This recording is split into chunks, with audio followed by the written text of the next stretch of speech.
Welcome, everyone. It is Arkeet Hodges here, president of the Black Achievement Fund.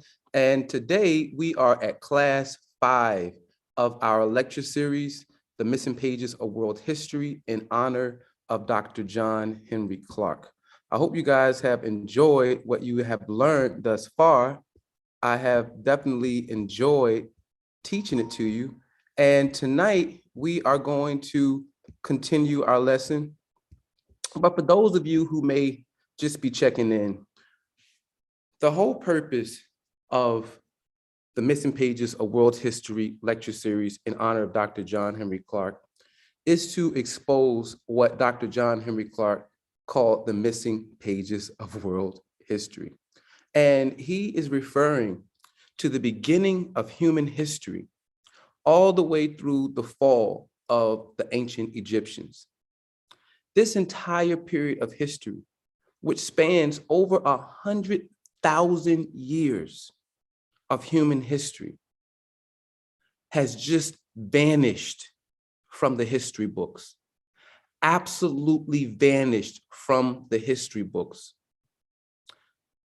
This history has vanished because if presented, not only does it make a mockery of white supremacy and the whole philosophy of racism, it completely turns them on their heads.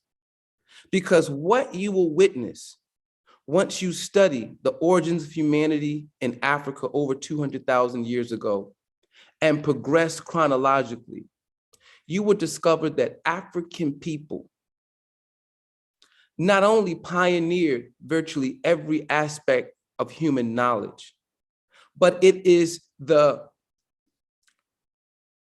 human being in Africa that is able to provide the brain power to allow the current human population, you and me, to be able to thrive when all other forms of hominid are extinct. Every other form that came before us is extinct, including the Neanderthal, including the Denisovans. This is very critical because what it says is that DNA from the first Africans to emerge on the continent as human beings, this is African DNA. It is African DNA. And it's this African DNA that is replicated over 100,000 years that gave rise to all modern human beings, which is us. So yes, all human beings came from Africa. But what is very, very, very, very critical to understand is that something happened to the human personality, to human physiological development when human beings left the comfort of the African continent and went on to migrate into more desperate areas or environments on the planet. So for example, when human beings migrated into Eurasia, a lot of things happened. Because of this climate, the whole concept of human beings cooperating with one another for the greater good of each other goes out of the window. On the continent of Africa, you had the proverbial Garden of Eden. There was plenty of food everywhere to feed everyone. When you look at the rock art, all you see is food. When you look at hieroglyphics, you see food aplenty, all types of different fowl, livestock, you name it. Fresh water, plenty of it.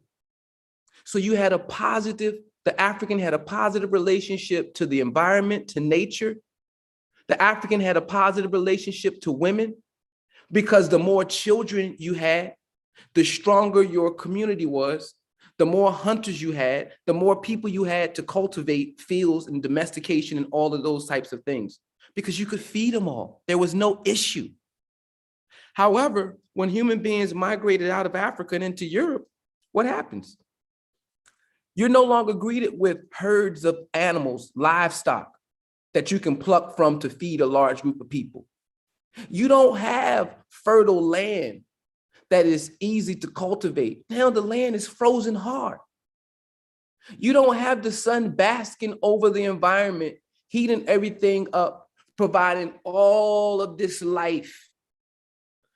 The environment is 100% opposite. Now human beings are in a desperate competition for resources in Europe. Now it is not advantageous to have children because you can't feed them. What herd animals do you know are native to Europe? Exactly. The landscape could not support large-scale habitation. The lakes, the waters are frozen cold and are perilous. You don't have fishing equipment and all of those things. So men are living in caves. Their relationship to one another is one of competition. Man's relationship to woman now is antagonistic because I don't want to have to provide for that baby. I don't want to have to provide for that woman when she is pregnant. I could barely get enough food to feed myself. Here you have emerged the philosophy of individualism, a justification of only thinking about oneself. This comes from the different environments. This is what Cheikh Anta Diop, who is considered by many of us to be the father of African history, this is what he explained as his two-cradle theory. This is what Dr. John Henry Clarke referred to when he talks about African people being people of the sun, European people being people of the ice, and Middle Eastern people being people of the sand, and how each group has taken on certain characteristics based on the environment.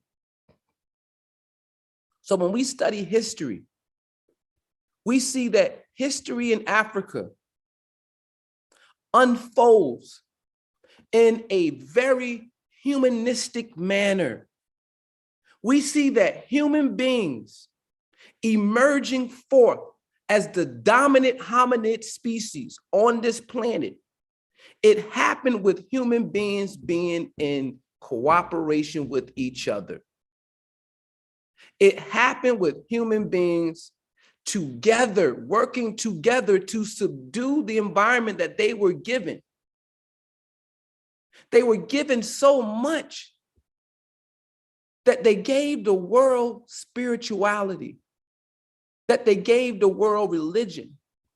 And I showed you guys a slideshow of rock art. And virtually all of this rock art preceded ancient Kemet. And one of the things you notice, as far back as the rock art,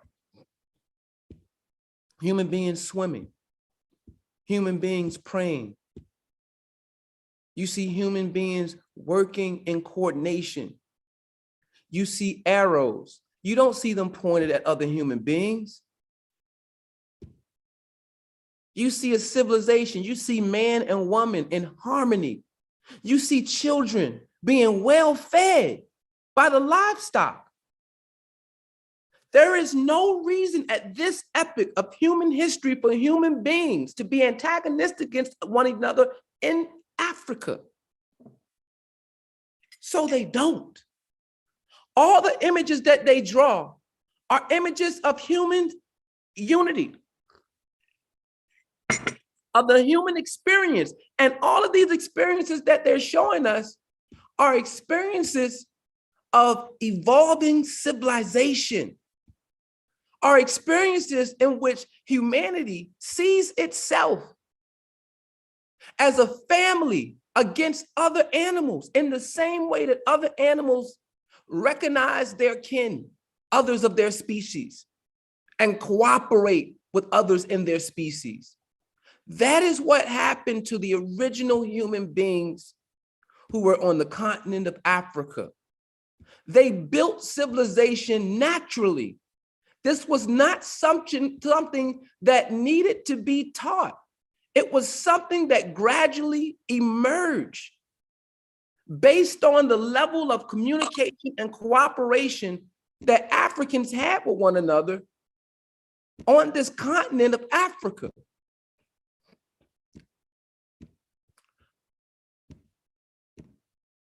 You see all this livestock. There's food galore, food galore, food galore, food galore. You don't see battle scenes. You don't even see the massacre of animals. You see animals who are being slaughtered, dealt with grace.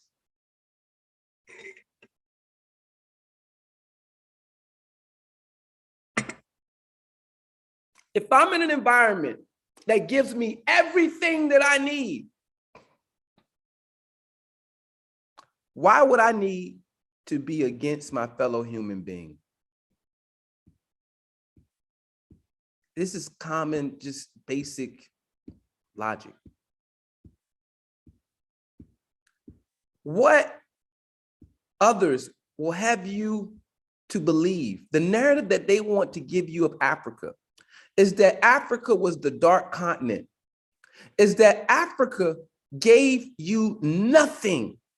Nothing in Africa was productive until Europeans emerged on that continent and brought order to the African, brought civilization to the African, brought religion to the African. Remember, it was the missionaries who came first.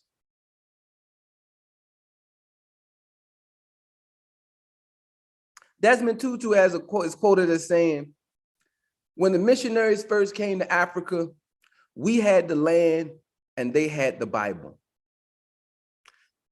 They told us, let's pray.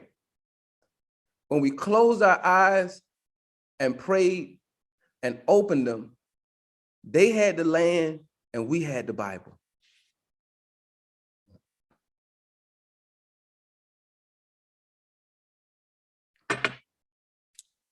To be in 2022, to hear of any talk of any religion, any spirituality, without any mention to the origins of the God concept of spirituality, to me is sacrilegious.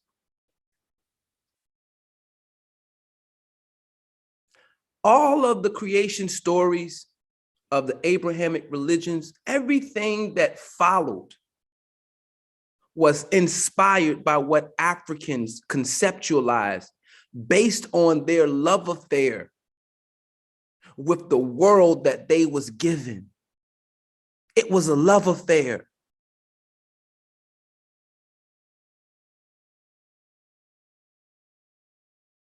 African people were so honored to be given the planet Earth that they began the practice of literally worshiping invisible gods, worshiping forces of nature, holding in reverence the very animals that they consumed for their daily being. They showed a level of respect that evolved into worship. When you think about the cow, the ancient cow was the borax. And it's believed that a statue of the borax was one of the very first major monolithic statues that was created in the Nile Valley. And the worship and the reverence of the borax and the cow evolved into the goddess Hathor, who ended up taking on a lot of the characteristics of the cow. And this is how the goddess Hathor becomes one of the major gods of the Ennead. So when we talk about religion, There is absolutely no way that there should ever be a conversation or discussion without acknowledgement to where virtually every form of religion that we have today springs forth from this. When you've heard of the Book of the Dead, mostly all of you heard of the Book of the Dead, the Book of the Dead, the Book of the Dead. What is the Book of the Dead?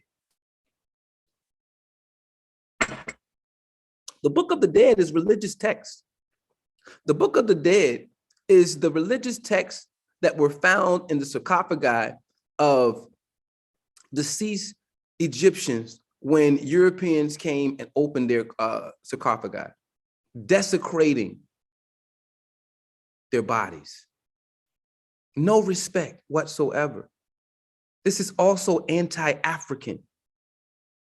Respect for the dead is absolutely one of the highest forms of respect.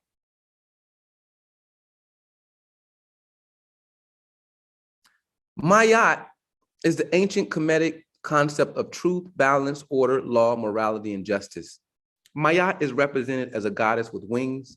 She is a symbol of the moral and carnal laws of ancient Kemet and one of the most important of all the gods. She put order to the universe at the time of creation and is responsible for regulating the stars, seasons, and the actions of both mortals and deities. Through the 42 laws of Mayat, she provides the moral and ethical guidelines in which all citizens of Kemet were to follow in order to achieve rebirth in the afterlife. Aside from her role in creation, Mayat played a critical role in the weighing of the soul that took place in the Duat, or the underworld. In order to achieve reincarnation, one soul had to be as, quote, light as a feather after reciting the 42 laws of Mayat before Osiris. This image that you see here is Isis and Mayat, two goddesses. When you look at ancient Egyptian, ancient Kemetic spirituality, what you will find is that the place of the woman is of equal importance to that of the man.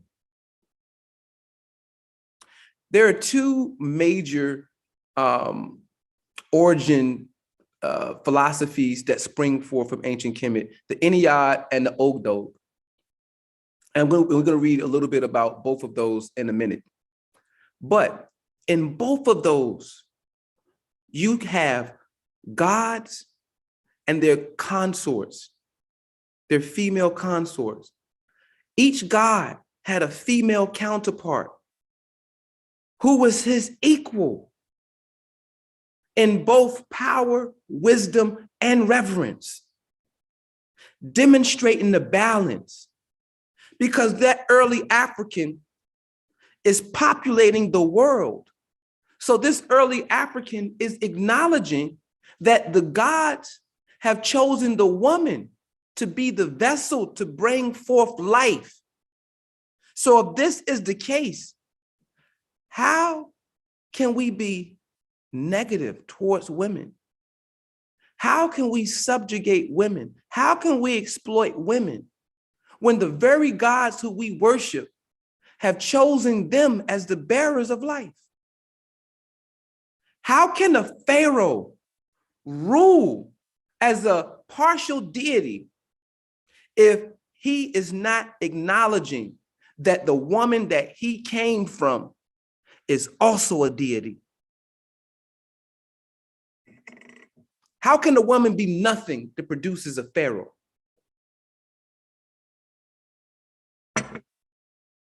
Every pharaoh in ancient Kemet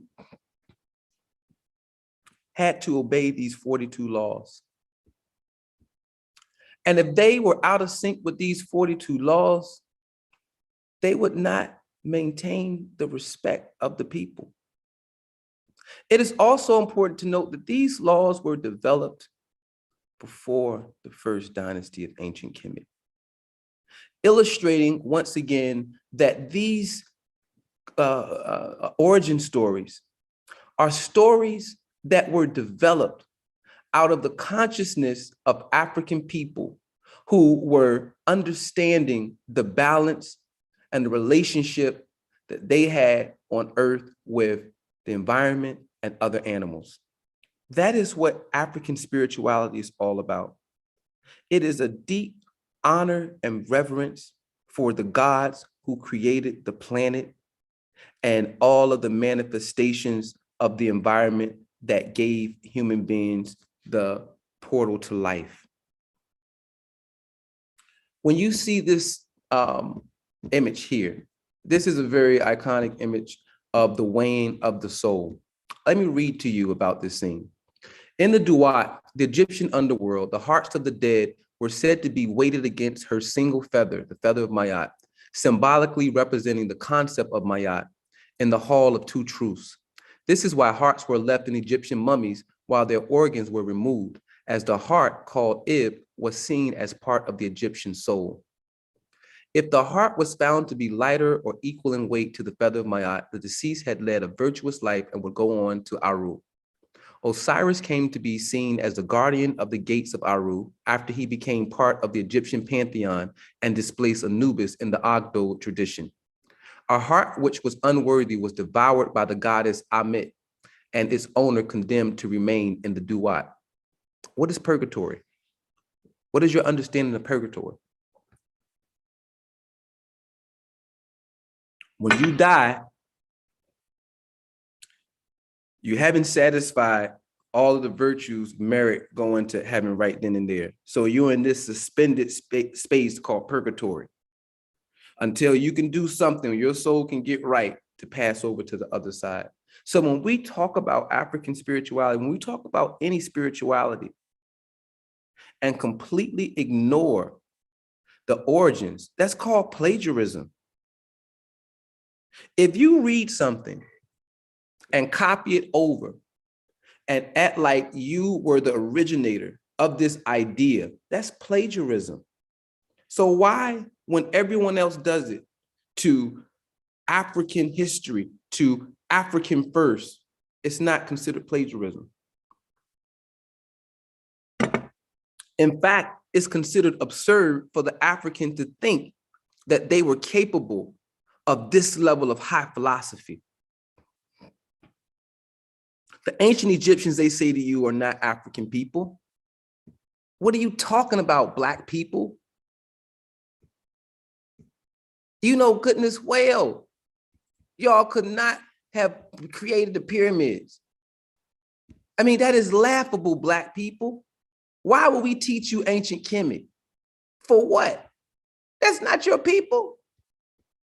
Oh, African historians, they're trying to jack the history of ancient Egypt and make the ancient Egyptians be Black Africans to satisfy their torn ego, to try to provide themselves with a history when they have no history. And yet, when we look at the depictions of ancient Kemet, these are Black African people.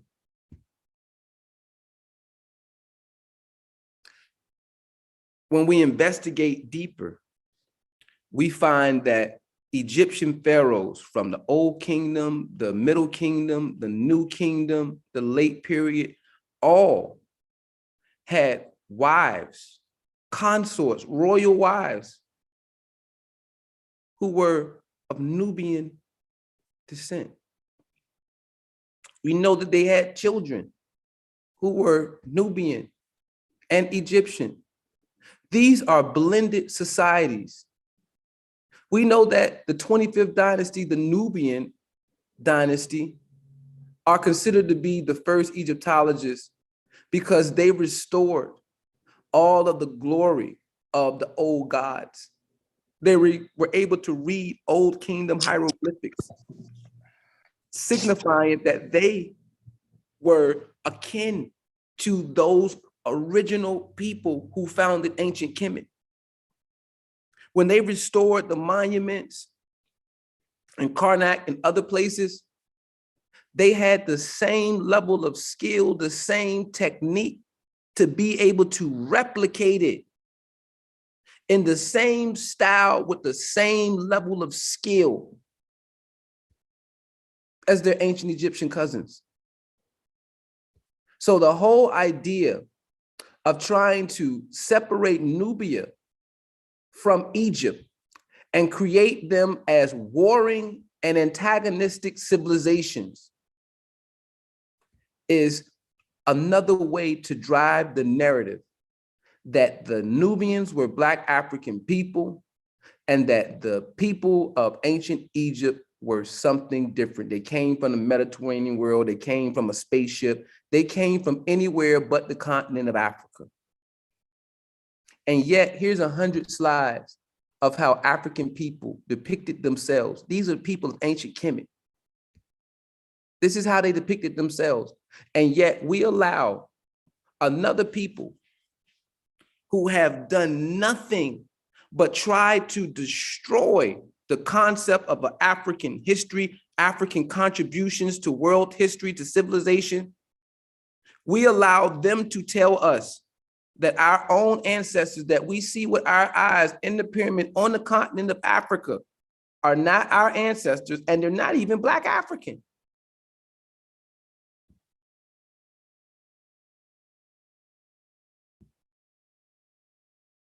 They hide your religion and tell you that your people had no religion whatsoever. Here, from the tomb of Ani, you have Nubian women, varying shades of Black and brown, gloriously decorated, but they told you we had no clothes. You see Black men honoring their mother. This is one of the queens from the 25th dynasty in her tomb. But yet they tell you that African-American, that Black men in general are the absolute worst to their women out of every other race. And when I hear it, and I hear it out of the mouths of Black people, my heart hurts.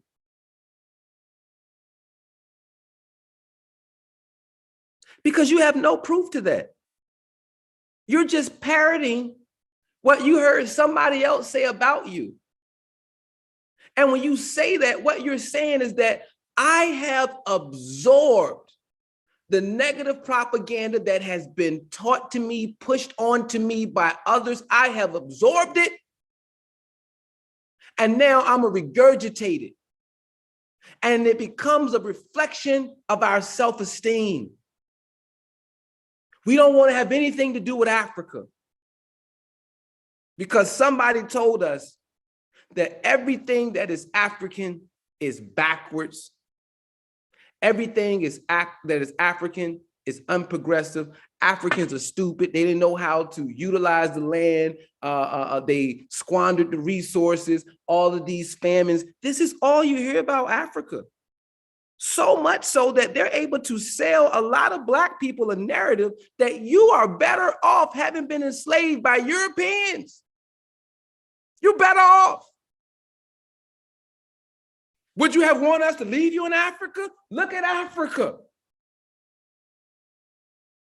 This is how thorough of a job they have done in impugning the reputation of Africa.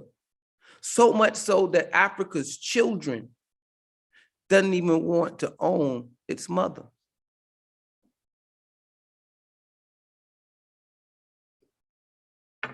African children want to disown their own mother because the people who colonized them and enslaved them talked about their mama so bad that they became ashamed of their own mother. Told them their mother ain't love you. If your mother loved you, why would they have sold you into slavery? They don't say that Europeans had guns and African people didn't. So if I go to you and tell you, I want you to go and use these weapons and bring me back some slaves, or I'm gonna go and give them these weapons and have them bring your people back to us. Please do not be naive with history. Please do not be naive with the formation of power. Please do not be naive as to how religion came to the average person. The average person did not decide to become Christian. on the merits of Christianity. They didn't decide to become Muslim on the merits of Islam. Many of them decided to become Muslim and Christian because those were the armies that came hoarding through their territory. And it's either I joined them or I am murdered or enslaved by them. So what are you going to do?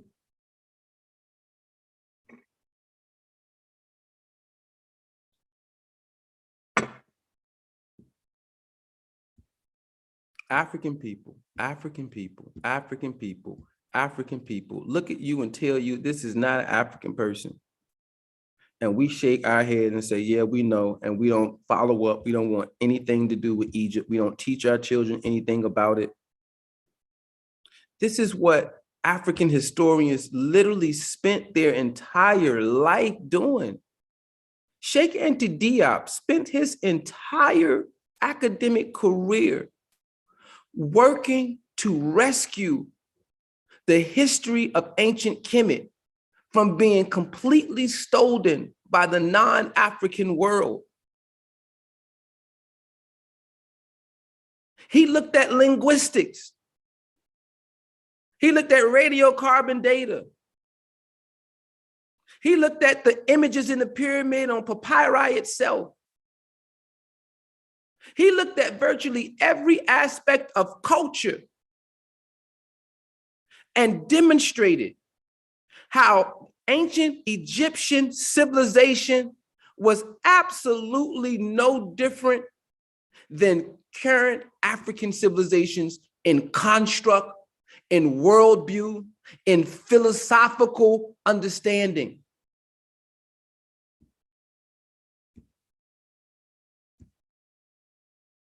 But they tell you, if an African person glorifies African history, he's doing just that. He's trying to glorify and steal somebody else's history.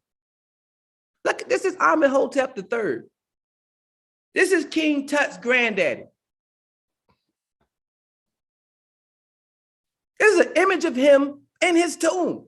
So you're going to tell this man that the images that he had rendered of him in his tomb is not how he looked? I mean, it's preposterous. If you went to school and you studied civilization from its genesis, as we're doing in this lecture series, and you're seeing the faces of all of these African people, when you know for a fact that all of this is during a time in which European people have no civilization, have no language, have no tool, they have contributed absolutely nothing to world civilization. And this is the level of civilization that you see Africans practicing. So how in the world can a European say that Africa was dark until the Europeans came and brought the light? How on earth can they say that unless they completely erase this history? That is the only way. That's the only way. If you taught history from where I'm teaching history right now, there is absolutely no way possible you will emerge believing that European people are the people who should be running the entire world's affairs. In fact, I'm sure you will come to the conclusion that European people are the least suited to do so. And I'm saying this objectively. I'm not saying this to impugn Europe. I'm not saying this to impugn European people. I am basing everything that I'm saying on the facts as they lay out.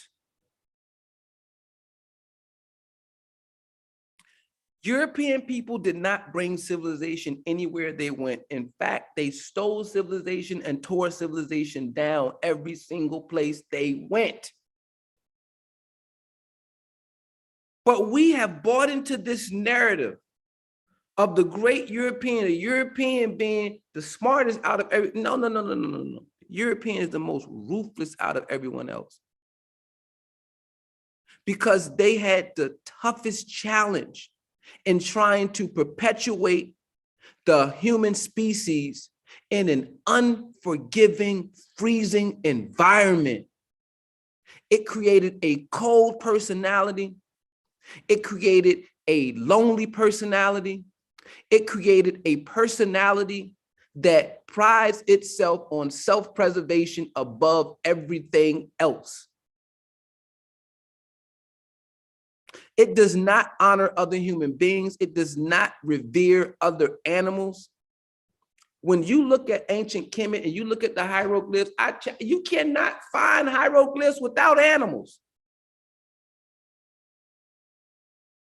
You can't see an image of a god without seeing an animal infused.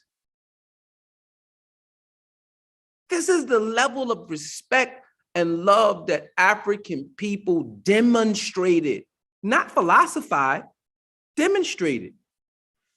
The woman you see here, Queen T, I show her as many times as I possibly can, because if she does not confirm for you Africanity of the ancient Egyptians, I don't think anything can. If you can look at this image, which is right now in the museum in Berlin, right now, this is Queen T. This is the royal wife of Amenhotep III. This is the grandmother of King Tut. In fact, if you Google right now, who is the grandmother of King Tut, you're going to see this statue.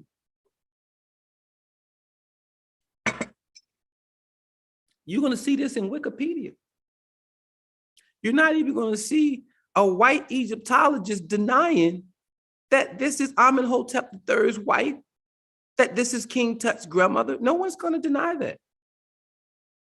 In 2012, they did her DNA. They found her body in the Valley of the Kings. She's there, and her body is listed as KV35EL, the elder lady. Her DNA says this woman is 100% from the continent of Africa, but not just from the continent of Africa,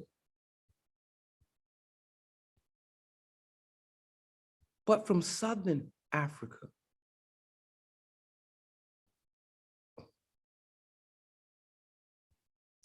This is where her DNA is from. These yellow dots, those are the greatest areas of concentration of MLI scores for the Amana mummies. King Tut and Nefertiti is included in this DNA analysis. You have Queen T's mother and father. Here she is. Here's her husband, Amenhotep III. Here's KV55, her son, Amenhotep IV, aka Akhenaten. Here is Nefertiti, KV35YL, the younger lady. And here is King Tut. Here are the MLL averages. Southern Africa is the greatest of all of them. The African Great Lakes follow next to tropical West Africa.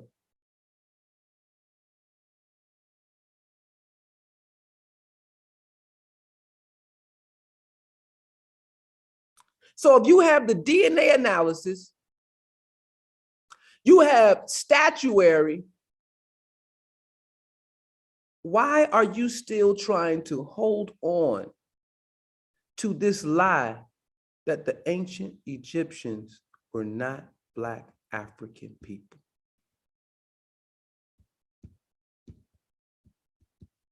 These ain't Black African people. They're in Africa. They look like African people, but they're not African. This is a close-up of Queen T. If she's not African, what is she? And for all of you Black people out there, the white Egyptologists, they got a lot of sophisticated language. They got a lot of knowledge to stand on. So they'll try to talk in circles around the ethnicity, the Africanity of the ancient Egyptians. I don't care how sophisticated their language is. Bring up Queen T, bring up her DNA analysis, and hear what they have to say after that. Every last one of them will openly acknowledge she's Nubian. Every last one of them will openly acknowledge that she was not of royal blood. So if the pharaohs have a practice of marrying Nubian women, having children with Nubian women, and the children of the pharaoh and these Nubian women are given the title of heir to the throne and actually ascend to the throne, how can you then claim that the ancient Egyptians were one indistinguishable race of people that somehow vanished when they have mixed throughout Pharaonic Kemet with Nubian women, having children with Nubian women, and these children of Nubian and Egyptians ascend to the throne? Just use this. This alone, this example alone. Then they start backpedaling and talking about all of this other stuff. You can't escape this.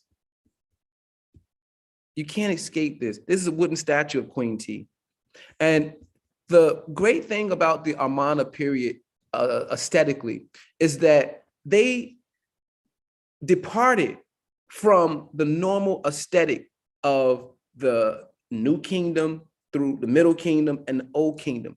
And they created a more realistic realism type of artwork that depicted the human being more in line of how they looked, as opposed to a stylized, idealized version of a human being that you saw throughout much of early ancient Kemet. So here we understand and we know that this is akin to how this woman looked in real life. And I want you to see the statuary because I want you to see how Europeans will try to dissect it and show you images like this, show you images like this. This is her mother. Okay. This is she and Amenhotep III seated side by side at equal height, showing you once again the level of respect that men have for their women. That not only is she a queen, but she is my equal. We are the same height. This is another image of Queen T. And I want to show you an image like this of her on limestone because I want you to understand that African people, this is how they depict themselves without color. But it's easy for them to show you an image like this and say that obviously she was European.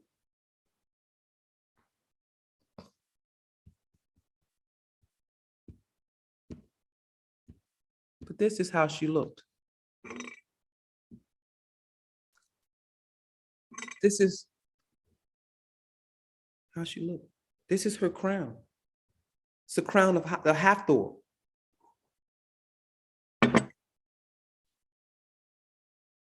That's what she's representing. I told you guys I will go into some of the origin stories. That's another thing I want you guys to understand, that these origin stories evolved over time. The civilization of ancient Kemet was over 3,000 years in totality. So of course, the theories, the philosophies evolved over time.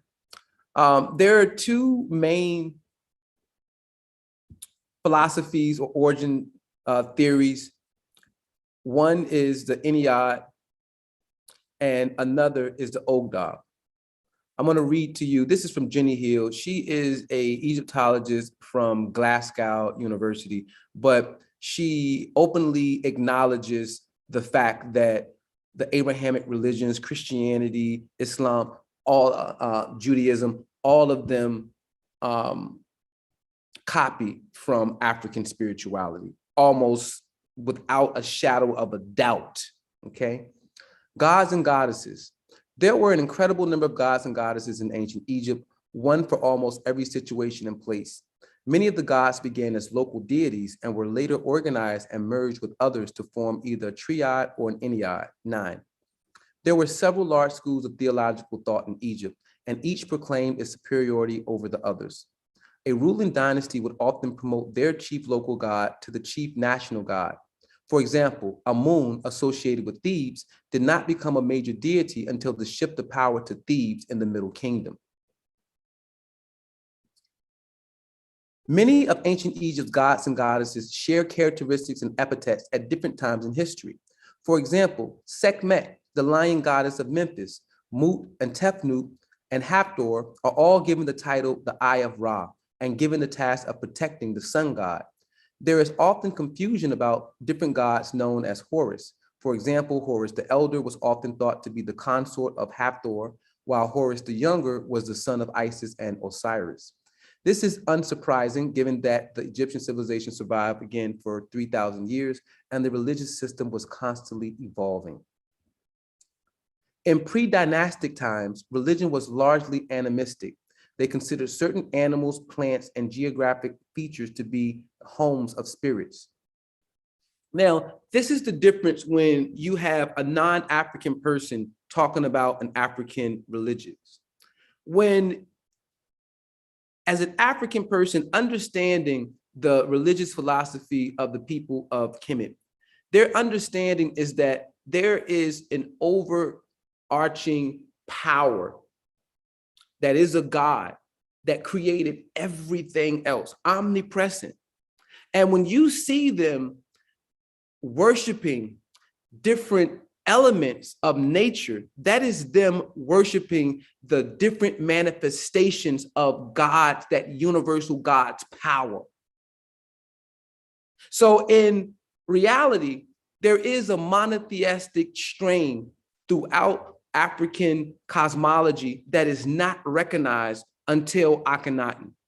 And the motivations of Akhenaten for promoting the Aten, or the actual disk of the sun, the rays of the suns as the prominent god and shutting down the pantheon, was one based on a political strategy, okay? As the Egyptians were many ancient Egyptian gods are represented by totemic animals based on the ancient understanding of the role or characteristic of the animal. For example, Anubis, the jackal, was associated with the dead and funeral arrangements because jackals were often seen on the edge of the desert where the Egyptians were buried. It was considered that the jackals guarded the souls of the deceased. So I want you guys to understand that their relationship to nature, their close study of all of the animals in nature, remember, they're learning from these animals. They're observing these animals on a daily basis. This is their theater. And they're in awe at all of the different spectacular animals in the sky, on the ground, in the water, that they're fascinated with these animals and they incorporate them in their daily lives and they share space with them. Okay, they acknowledge that they are equally created by the gods that they worship. And therefore, they must show a level of respect and reverence for these animals, the children of their God.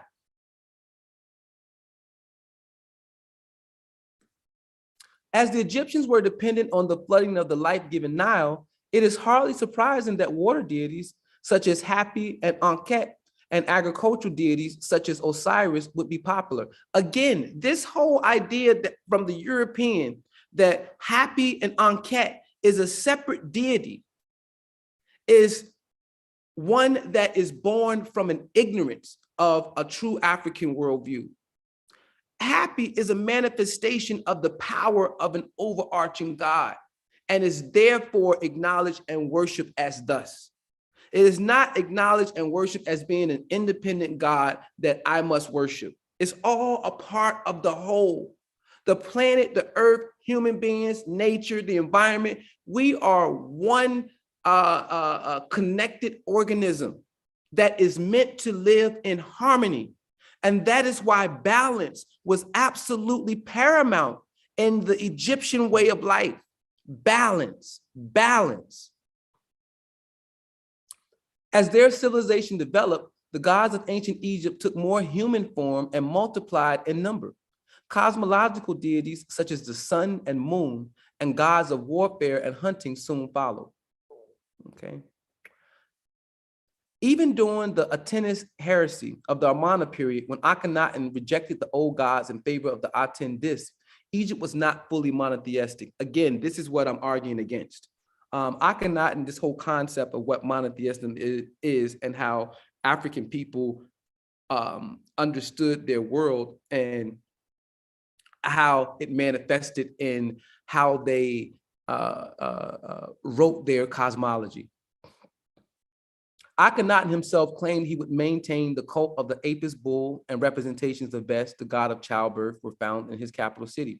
Furthermore, he and his queen, Nefertiti, were often likened to Shu and Tefnut. However, it is clear that monotheistic Christianity adopted, modified, and simplified many of the symbols and myths of the ancient polytheistic religions, in particular that of the Egyptians. So here is her nod at saying, yes, you know, Christianity, other stuff, adopted, modified, and simplified many. As you move from the 42 laws of Ma'at to the 10 commandments, okay? I'm gonna read to you the Ennead and the Ogdod. The ancient Egyptians had many gods, but some were closely connected to each other in groupings known as pesagets and associated with defined locations. The pyramid text of the Old Kingdom referred to a number of groups of gods, of which the great Pesjet is now known to us as the Ennead. The Ennead, derived from the Greek word for 9, are the 9 ancient Egyptian gods and goddesses associated with the certain myths of Heliopolis in Lower Egypt. In the beginning, there was nothing, Nun. A mound of earth rose from Nun, and upon it, Atum, later Amun or Re, created himself. He did not want to be alone, so he masturbated or spat, producing air, Shu, and moisture, Tefnut. Shu and Tefnut gave birth to the earth, Geb, and the sky, Nut. Geb and Nut were separated by Shu, creating our world. The children of Nut and Geb were Osiris, Horus the Elder, Set, Isis, and Nephthys. We do not know when the Ennead were first worshipped, but certainly as early as the 5th dynasty of the Old Kingdom. And this is in the pyramid of Unas of the 5th dynasty. However, their prime position was not assured. In Memphis, Ptah was the creator god, while in Thebes, Montu and later Amun was the foremost god. By the 6th dynasty, Horus, especially when he merged with Ra as Horakathi, was in the ascendancy, although distinct members of the Ennead, especially Osiris, Set, Isis, and Nephthys, remained both popular and powerful. The Greek term was coined by Greek scholars in Egypt during the 20th dynasty towards the end of the New Kingdom. Okay, so even our understanding of our own history is through the language of those who conquered, the Greeks. Even though we have all of these hieroglyphs in which African people spoke in their own tongue. All right.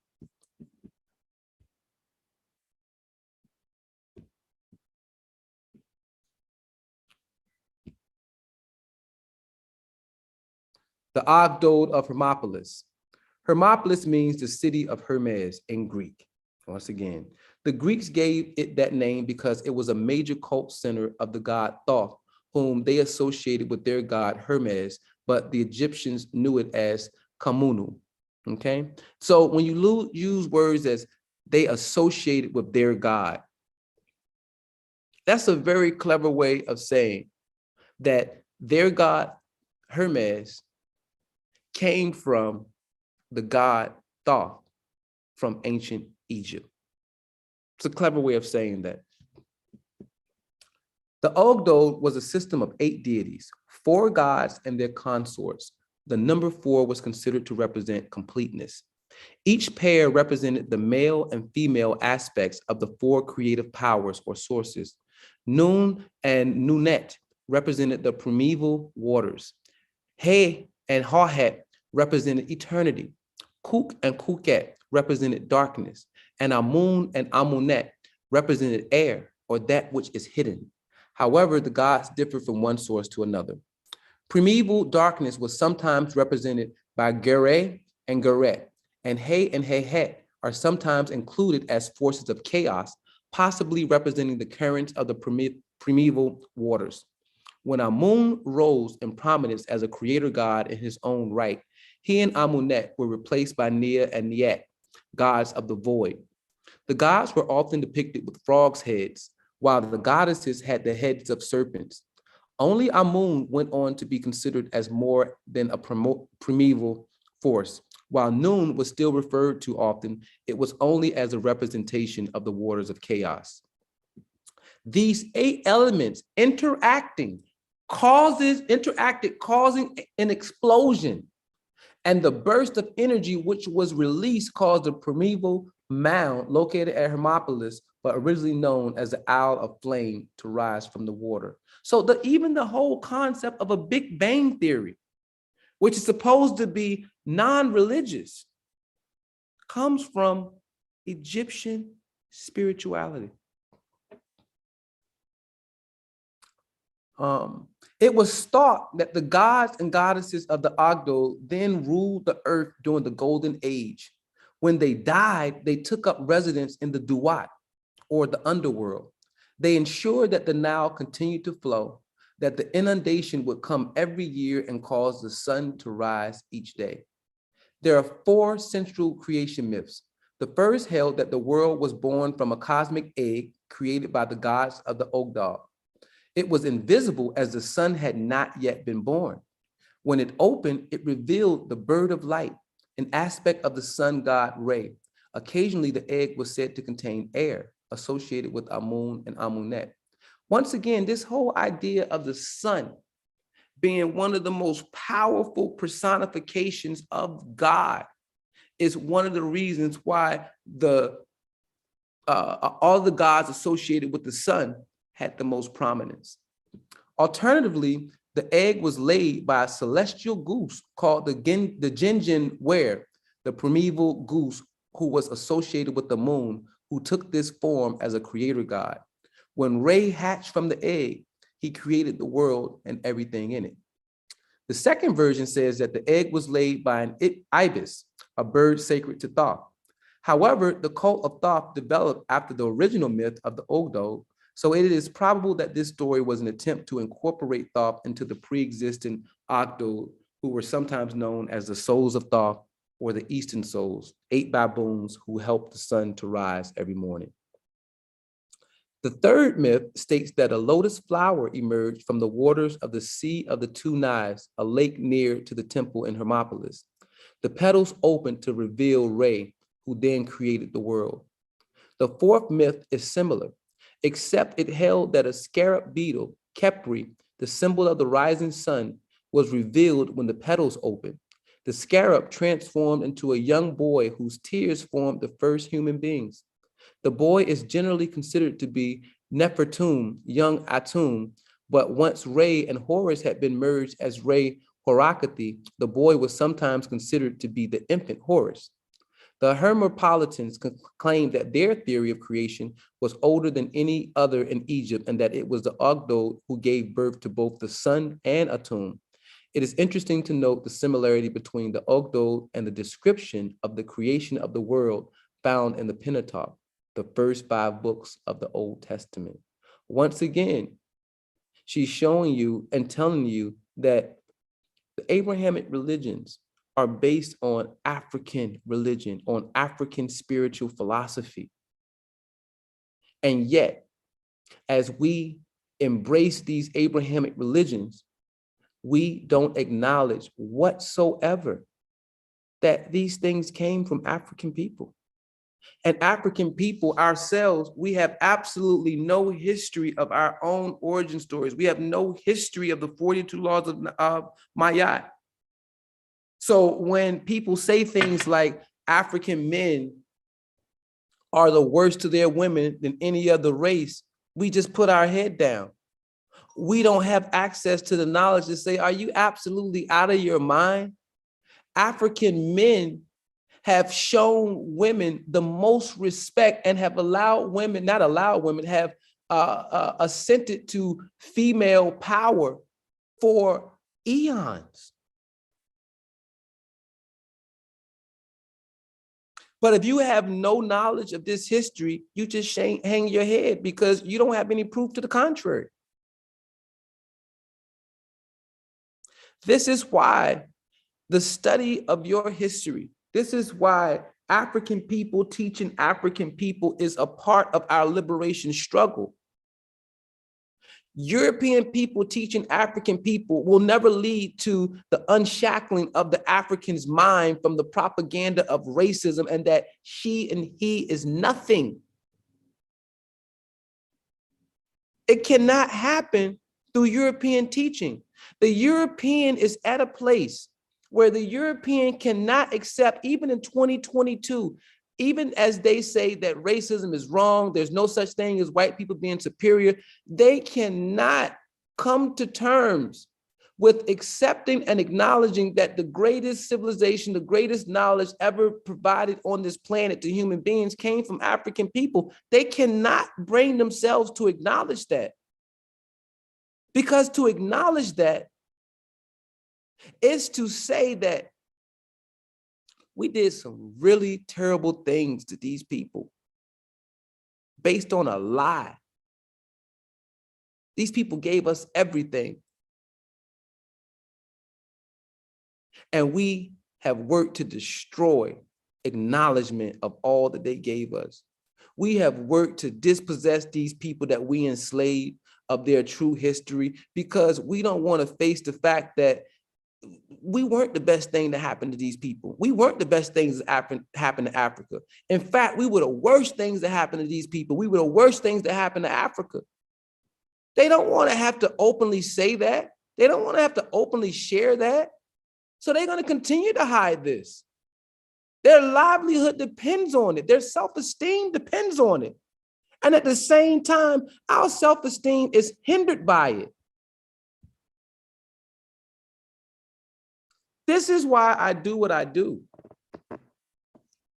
Because if we don't have African historians, if we don't have the Sheikh Anta Diop's, if we don't have the Dr. John Henry Clark's, if we don't have the Drusilla Dungees, if we don't have these African scholars who are going to serve as a vanguard for African history, if we don't have African people who have this knowledge at their fingertips, how are we going to perpetuate the new historians that are going to continue to share and uphold this history to keep it from being taken away from us and lost in translation forever? This is life and death.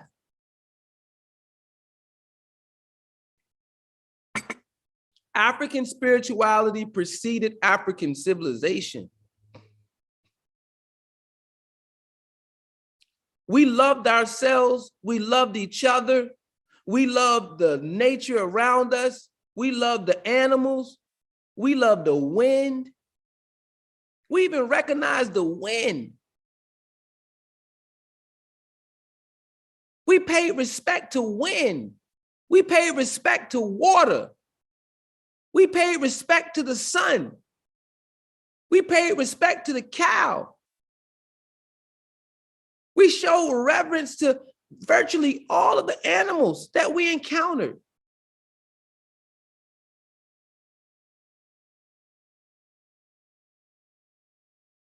And that is how we were able to create the standard for how every civilization should have followed. But the problem is that the people who came and took this civilization over, these were people who did not share this worldview. These were people who did not share the environment that produced these thoughts. These are people who had an environment that was unforgiving, that created the worst personalities of humankind. And these are the people who are now in power. And it is their personality, it is their worldview that is tearing our world apart. So we cannot stand by and continue to accept second fiddle to Europeans in power. We can't, as Earth's children, sit back and allow another people to come and literally destroy our joint home. We can't allow the youngest members of the human family to pop up with guns, enslave the whole world. Everywhere they went to enslave people. They didn't go anywhere to bring enlightenment. Where did they go to bring enlightenment? Where did they go to preserve culture? Where did they go to do these things? I ask you to demonstrate it to me. Show it to me. Shut me up.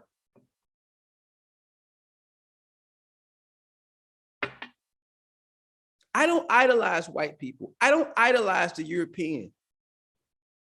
I objectively assess the European personality.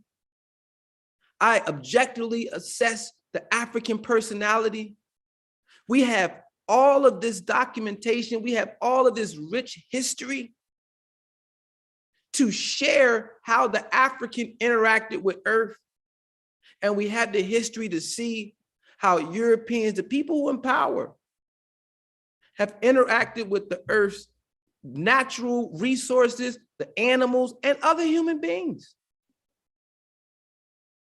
So any African person who is not seeking the redemption of African history, who's not seeking the redemption of African leadership, who is not trying to bring forth African leadership to the world stage so that we can create policies, so that we can re-implement, reinstitute new knowledges, new ways of thinking, new ways of doing things that are in harmony with the planet, in the same way that everything that we did in Africa and Kemet was in harmony.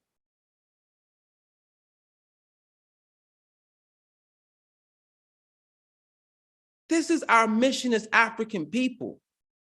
It is not to perpetuate the worldview of people who show no respect to the planet, other animals, or other human beings.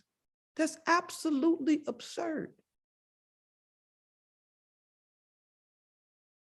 We don't, at this juncture, after we were able to overthrow the physical yokes of enslavement, after we were able to power through the nadir, 100 years of lynching and discrimination and hatred, another 100 years of demeaning images and pictures of us and Jim Crow.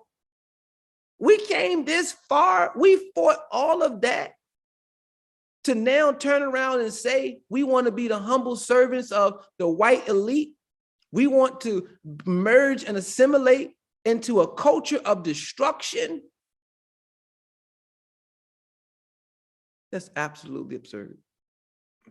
Absolutely absurd. Absolutely absurd. And that lets you know the depth of the penetration of the negative propaganda against the African. Is that I can show you incontrovertible evidence of African people from the beginning of human beings emerging onto this planet to the time in which other people came and interacted with the African. What do we do? How do we live? You saw it, you see it with your own eyes. This is why it can't be taught. If it is taught, then it becomes logical for people to begin to look to the African for better ways, better systems, better methodologies. But if the African is no longer thinking like an African, if the African is only drawing from European knowledge, how can the African be the person that she and he's supposed to be? How can we save the world as fake Europeans? How can we bestow self-esteem, racial self-esteem, when the best and brightest of us are crying for a Grammy from a white person?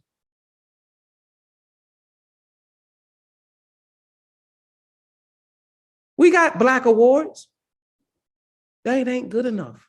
Mm-mm. Mm-mm. We want the white people to acknowledge us. Unless white people acknowledge us, we ain't been acknowledged. I don't care if my own people acknowledge me. I seek validation from the people who demean me. I seek their validation. I don't care if my mama tell me I'm beautiful. I need the people who've been bullying me to tell me I'm beautiful. This is basic psychology, people. This is basic psychology 101. That is the only field of knowledge that has truly been pioneered by European people. It's human psychology. They figured out through psychology how to literally control a human being's mind. In the same way that you as a human being can take a dog and get a wild animal to sit still, to give you a paw, to do whatever you tell him to do. They figured that same approach, those same principles can be used on human beings. That the average human being ain't that much smarter than an animal.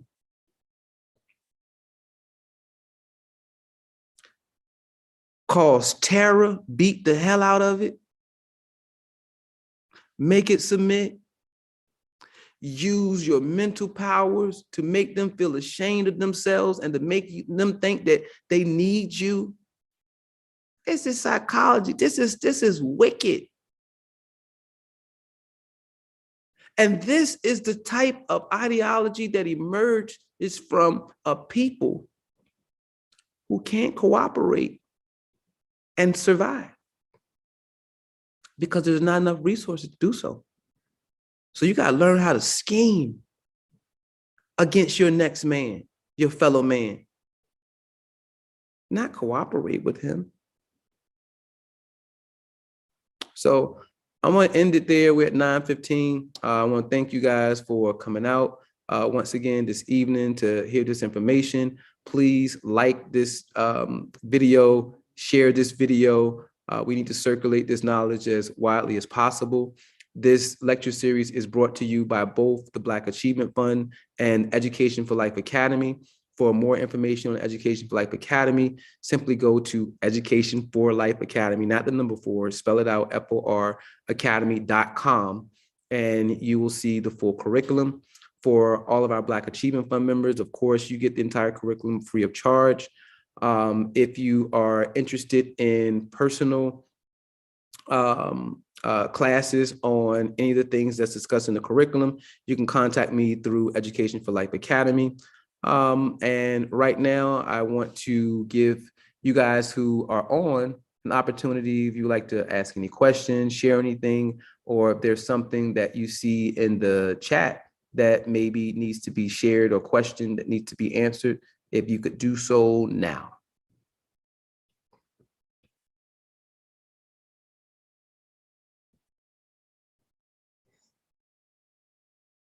Okay, well, I'm glad that you guys enjoyed this lecture series. Rest in peace, Dr. John Henrik Clarke. Your knowledge is still illuminating us. Yes. I just wanted to let you know that one of our BAF members, I think it's Sick Dolo, out of Georgia, I believe. He said he got some Kemet photos that if you're interested in, he would love to share them with you. So I'll make sure I put you in contact with him so you can get those photos. But that's the only questions that we got online. And I appreciate you for your energy, your efforts, and everything you do, brother. Thank you, brother. And please send me those images. I love the images. Just send the RKey at baf.solutions and it will be incorporated in our slideshow. And if anybody else out there, if you have other documentation that you would like to share that you think would be good for the curriculum, please send it my way. All right. So until next Thursday, we'll be here, same time. See you then. For those who want to have a more in-depth knowledge of the things that we're talking about, once again, go to educationforlifeacademy.com or join the Black Achievement Fund, $9 a month, and it's free. 10 million Black people, $9 a month equals 90 million a month, over $1 billion a year. What we're trying to do with this capital is build a new school every month. Take this capital with the per pupil funding that we get from the state and launch our own empowerment curriculum where we control the public schools, the public charter schools. We're getting funding from the city for our teachers, and we're liberating our own children on a mass scale. We can't afford to keep speaking to the choir. We have to be able to institutionalize this information in the same way that the propaganda has been institutionalized. And it hasn't just been institutionalized in the school, but in every facet of society. All right. So this is what the Black Achievement Fund is for: economic independence, giving us the ability to begin to do the things that are truly empowering for us. And one of that is educating ourselves in our own philosophy, who we are.